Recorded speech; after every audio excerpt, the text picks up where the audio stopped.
Po včerajšom chladnom, vôbec nie letnom dni, keď teplota vzduchu vystúpila na Slovensku len do 25 stupňov, nasledovala aj studená noc.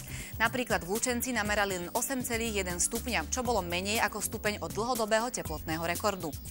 Na severe v horských dolinách sa pritom ochladilo až na 5 stupňov, aj keď ani tu teplotné rekordy prekonané neboli. Predpokladáme, že zajtra bude viac oblakov a tak noc už nebude taká studená a cez deň začne prúdiť od západu o niečo teplejší a vlhkejší vzduch. V Bratislave a okolí očakávame zajtra oblačno, sem tam sprchne, neskôr polooblačno. Maximálna teplota okolo 27 stupňov, západný vietor do 20 km za hodinu. V Trnavskom kraji má byť prevažne oblačno, teplota dosiahne 25 až 28 stupňov, západný vietor 10 až 20 km za hodinu. V oblasti Nitry, Levíc a Komárna má byť pekný slnečný deň. Na severe oblačno, popoludní až do 28 stupňov, západný vietor okolo 15 km za hodinu.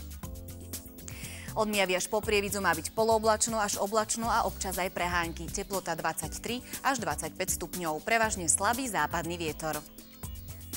V Žilinskom kraji bude prevládať oblačné počasie, miestami aj s občasným dažďom. Teplota vystúpi na 17 až 22 stupňov, západný vietor do 20 km za hodinu.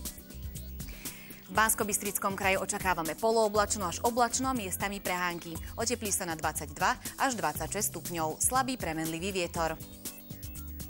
V Prešovskom kraji má byť prevažne veľká oblačnosť a aj s občasným dažďom. Pritom teplota vzduchu vystúpi na 20 až 23 stupňov a slabý vietor. Podobne aj v Košickom kraji predpovedáme oblačné počasie s občasným dažďom. Oteplí sa na 22 až 26 stupňov a slabý premenlivý vietor. Rátame s tým, že v piatok sa vyčasí a od soboty aj výrazne oteplí.